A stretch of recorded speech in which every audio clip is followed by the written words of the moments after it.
First question, Adam Spolin. Hey, Stephen, I've got two questions. The first one is there's a report that the league is considering a 7 to 14-day pause because of all the positive tests. Has that been something that Rafael or Tad has mentioned to you over the last day or so? No, I read it just like everybody else has. I think it was on, I don't even know what outlet it was, just like as a possibility. So we haven't spoken about it as an organization yet. Or at least it hasn't gotten to me. And you faced LeBron in these back-to-back situations before. How different is he in just like deciphering what you want to do in game 2 as opposed to game 1? Yeah, he's better usually. The familiarity that comes with playing a team and getting a feel for what you can and can't do. He's a savant when it comes to those situations. So yeah, he's better. Mark Gurman. Stephen, do you have an update on Danuel? Yeah, Danuel is out due to health and safety protocol. Kelly Iko. Hey, Coach, just going over the film, how would you say you guys responded to the Lakers' defense last night overall? I thought we moved the ball pretty well. We got good quality shots. We didn't make very many of them, but they're such a long team. You have to move them and drive them and take the opportunities that are given quickly, because if you don't make quick decisions, they're going to close up pretty quickly. So our shot quality, looking at the numbers, looking at the film, was actually pretty good. The problem was the turnovers, and that was a huge problem because it led to transition baskets for them. But as far as attacking their defense, we actually did a pretty good job. Christos Saltis. Hello, Coach. I would like to ask you, how big is the motivation in the locker room about your players to bounce back on tomorrow's game? And also about you, how you worried about 21 last night's turnovers? I would say the motivation is very high. We had a spirited practice today, short but spirited, and we watched film, and you guys are motivated. They saw the mistakes that they made, and we're ready for game 2. You know, it's almost like a playoff series where you make the adjustments and hopefully that the turnovers that we made and the transition that we allowed will be kind of taken care of, or at least a lot less than it was last night, and we'll be ready to play. Cody Davis. Hey, Coach. Through the first 8 games so far, how would you assess the defense? You guys are currently leading the league in blocks right now, so it shows that you guys are showing good effort on the defensive end, but sometimes it just seems like there might be a miscommunications with switching or something that might hurt you guys in the long run.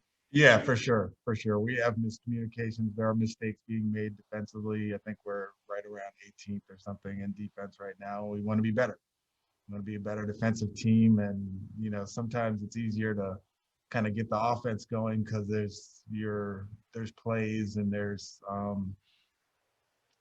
things that you can do that are a little bit more finite, where your defense at times can be a little bit more reactive. And since you're reacting to what the offense is doing, if you're a little late, a little off, a little less with your communication, then you're going to have mistakes like that. And you would hope that as the games go along and the time that we're together increases, then those mistakes will diminish. But it's up to me and my staff and the group as a whole to take what we learn on film, in walkthroughs, during games, and make those corrections. Michael Shapiro. Hey, Coach. James's scoring and usage has been, a bit muted over the past week or so. Do you have any real reason for this? Do you think it's simply settling into the offense? What are your thoughts on that? Yeah, I think it's kind of just settling into the offense and kind of learning how we're doing things. I'm sure his usage will go up as we go along, but seems like he's just kind of figuring things out right now. He's still, I mean, scoring has probably been down a little bit, but he's getting to the free throw line. He's making plays for others. His passing, and that's one of the things about James that I didn't really, know coming into this situation what a great passer he is. I mean, he makes every pass, whether it's the lob passes to C. Wood or the corner passes to Tuck or the plays to Eric Gordon and knowing when Eric needs a shot. I mean, he's really just a smart basketball player, and I'm trusting that he's just figuring it out. Ali Kambajani. Hey, Stephen, when rewatching the game last night, there were moments when John was initiating the initial action and James was adjacent to him on the wing or behind the arc towards the midcourt area. Are there advantages to James doing that for spacing purposes when creating 4-on-4 for his teammates? Where do you want him positioned off ball in those situations? Yeah, that's a good question. And there's actually a line that we have on our practice court. And although we don't practice very much on our practice court, but there's a spacing line is like 4 feet behind the 3-point line, and that's where we want to be spaced to draw those defenders out and allow for driving gaps, and then you're able to step into your shot as the ball is coming to you. So we want him right around that area, about 4 feet, maybe 2 full steps behind the 3-point line to allow either action or decisions to be made by the defense. Are they going to kind of be sucked all the way in and allow for the catch and shoot, or are they going to be a little bit tighter to him, allowing for driving angles and gaps? Is there something he can do in situations where the defense or his defender helps off of him completely and he's left alone? Yeah, step into it and shoot it if we can draw the second defender. Otherwise, you can interchange, you can be a screener, that sort of thing, but that doesn't really fit into the way that we do things. We're trying to stay as spaced as possible. So it'd be up to whoever has the ball to draw that defender and allow James to get to his catch and shoot game. Mark Berman. Stephen, are you beyond Danuel House? I need to ask you 2 questions. First of all, do you have any other players that'll be missing from tomorrow night's game beyond Danuel? The ones that we know about, that is. We have Broderick Thomas is out. Yep. And I think that's it, right? Oh, John Wall, migraine. He's questionable. He wasn't at practice. He did not practice today? No.